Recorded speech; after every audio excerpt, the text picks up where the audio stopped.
guys, it's so nice to do another video for you. I am so excited to give you this video because we are in an epidemic of young people that are not only unhappy, but they're constantly in a state of sympathetic nervous system stimulation. They are constantly running up here when balance in our body is kind of here. We have thousands and thousands and thousands of young people of all ages, but particularly young people, which when you listen to all the songs, it's young, wild and free. You know, young, in love, having fun, hanging out, doing whatever, carefree. The best years of your life. All of these things that the world deems your teens and your 20s. And I feel in the last 5 years, we have an epidemic of young people that are constantly anxious. Hands up if you've ever felt anxious. Hands up if you've felt anxious at least once a week for the last couple of years. As a child, I was the most calm, peaceful baby. Asked my mum, she was like, oh, when you were a child, before you turned over 16, you'd never had a tantrum. Like, it just was never in my nature. And then I found myself a few years into my teens, constantly running in a state of panic, not knowing who I was or what the hell was going on. The anxiety led to panic attacks, led to severe stress, led to adrenal fatigue, led to chronic fatigue. And there is too many young people in this vicious cycle. And I'm over it.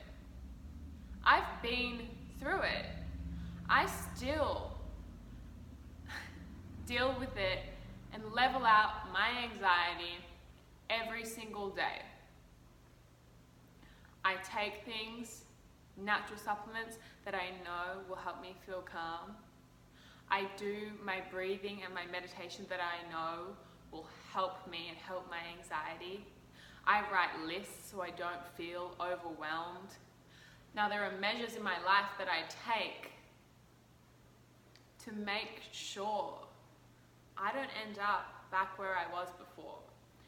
And that was a ball of anxiety, which on social media probably looked like I was having the best time of doing this and doing that, but I can promise you, I was having panic attacks at night. And it wasn't because all these things had gone wrong in my life. It was because of social media. It was because I set unrealistic expectations on myself. Are you listening to that and going, oh my gosh, me too? It was because I was pleasing everybody else and not pleasing myself. It was because I was trying to do 100 things at once and not really having much support. It was because I was in a relationship where it was all give and nothing back. You know, it was for so many reasons. It was because of unachievable expectations that I set on myself from social media. It was from comparing myself to other women and wishing I could be doing that. I looked like that. All of these things become like a cloud that sits on our shoulders and drives us all into this constant state of anxiety. Am I gonna live up to what I've set for myself, what my boss has set for me, what my agent thinks I could be or should be? These crazy expectations that all of these young people are putting on themselves most of the time. I'm guilty. So I want to share with you really quick the easiest ways to deal with anxiety from someone who has gone through it, and anyone that is close to me knows that it almost got to a point where it completely controlled my life. Completely. And it's a horrible place to be. Especially when you're such a calm, patient person, and then you constantly feel like you're living your life just on the edge, treading on eggshells. So, I wanted to share with you the 5 things that really helped me, and they're really, really simple, and you can start them right now. Number 1, just key to number 1, when I spoke to Dr. Kaplan, when I spoke to my mum, everyone said the same thing. And the word is acceptance. You will feel so much less anxious if you just accept the situation or what's happening or what has happened. So for instance, accepting that today I feel really anxious because I have 100 things on my plate and I don't know where to start. So, accept that that's the situation that you've got yourself in. You've overcommitted, which I am so guilty of. You've overcommitted. Accept it, digest it, internalize it. Okay, that is where I'm at today. It's going to be different tomorrow, it's going to be different next week, but right now I am feeling overwhelmed and it's making me feel really, really anxious. Accept that. And then put in place the things that you're going to do to make yourself feel less anxious. So if you're overwhelmed, you're going to write a list of all the things you have to do today.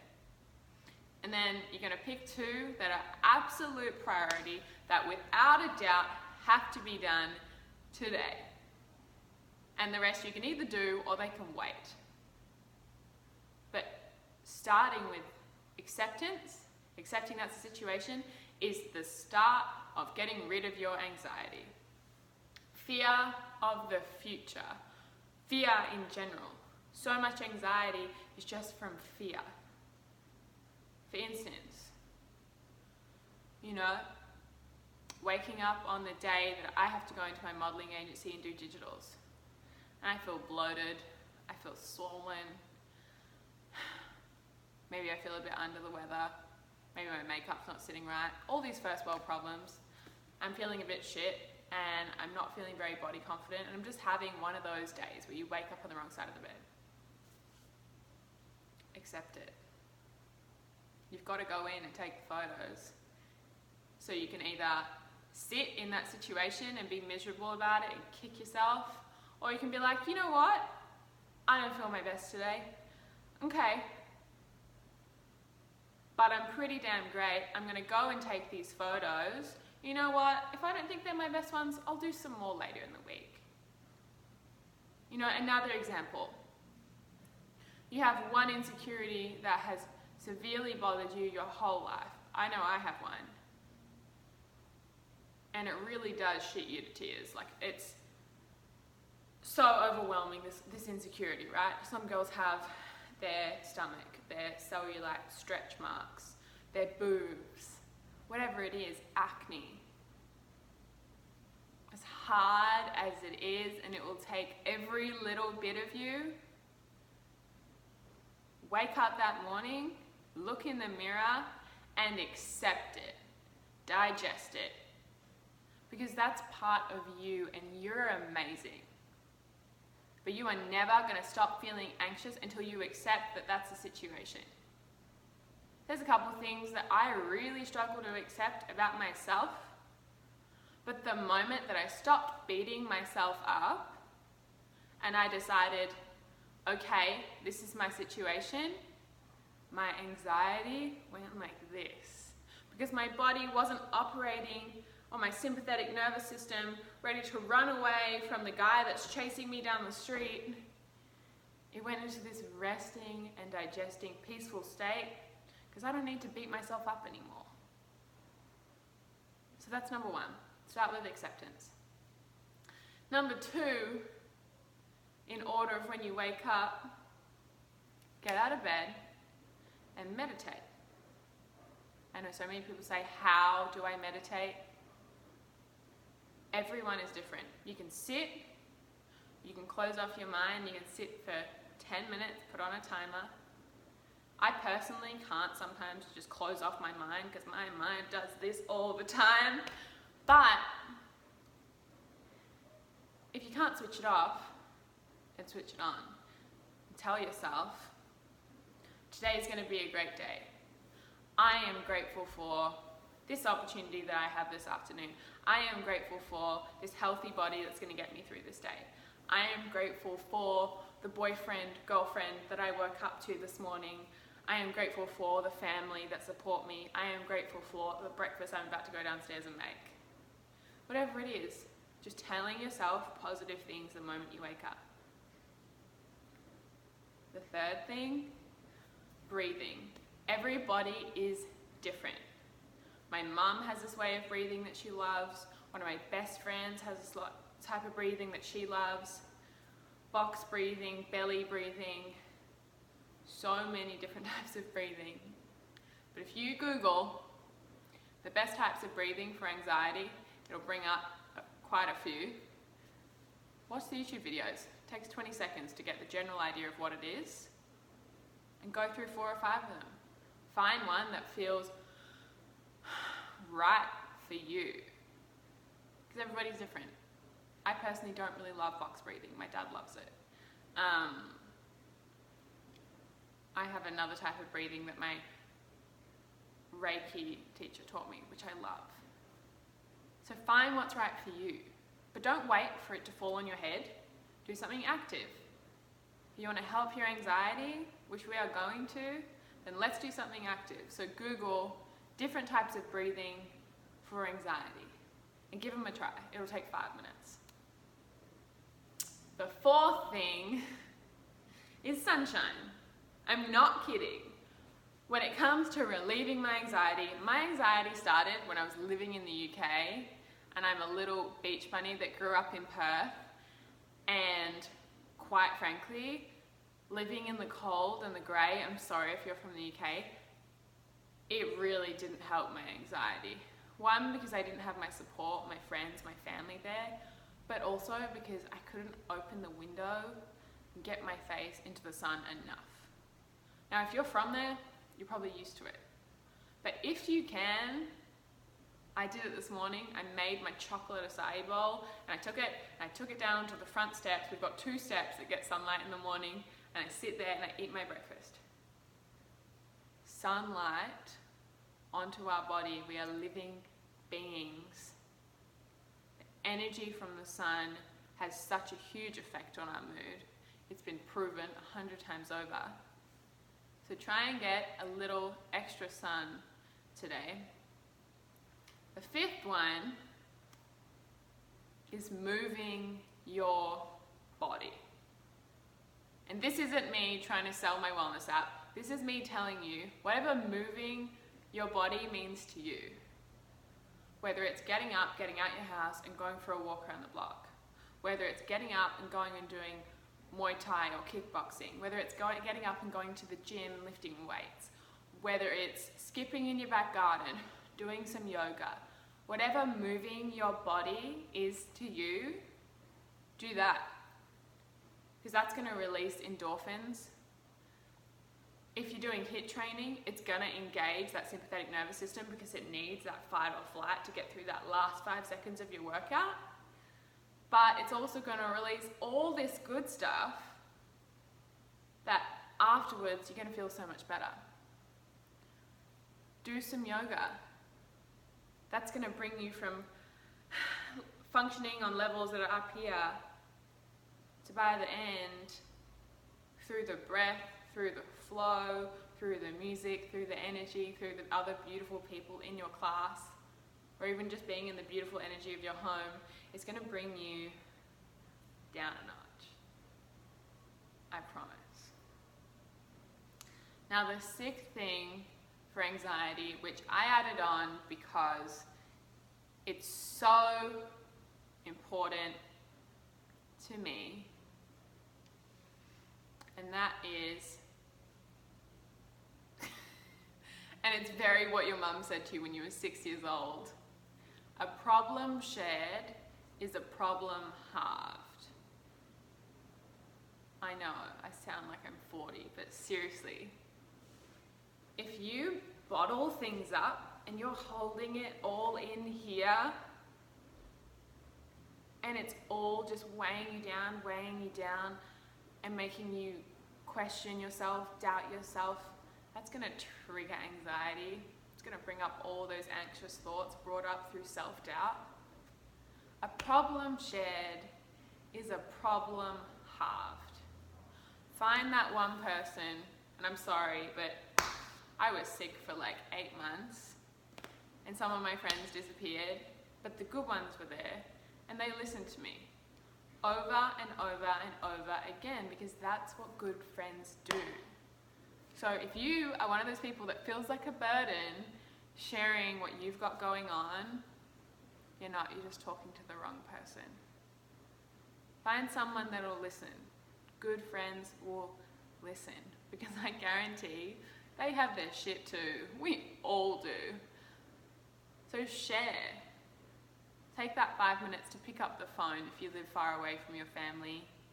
Take 5 minutes to go and meet your friend for coffee.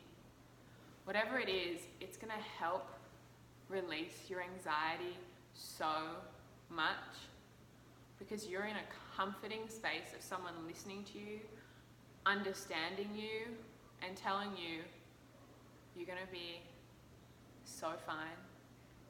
And this feeling isn't going to last forever. It's all temporary. So find that person that supports you and loves you, because you're amazing, and know that you are more than your anxiety. Your anxiety does not control you, and you're not alone in the way that you're feeling. We are in an epidemic of young people that are anxious, and a lot of that has to do with social media. So I love seeing so many people sharing that they also have anxiety, deal with anxiety, because the more that we talk about it, we normalize it. And the more we normalize it, the more we talk about it. So that's what I want to leave you with. And lastly, you are you in your full body. This is you. Your anxiety, which is out here, is not part of you. It's a little piece of the puzzle that creeps in every now and then, but by implementing these 6 steps, starting with acceptance, accepting of the situation, the problem, whatever you've got going on, accepting, digesting that, we're pushing it further away. So accept that you're feeling anxious, but don't treat your anxiety as part of you. It's not part of you. It's out here, and we're pushing it further and further and further away. You're amazing. Please, please, please, let me know how you go. Reach out to me whenever you want, but no, you are not alone in this, and I'm so grateful for all of your guys' support and love. So please share with all your friends and loved ones that need some tips to be a little less anxious. Subscribe so you don't miss all of my videos, and know that you've got this, and we're going to do it together.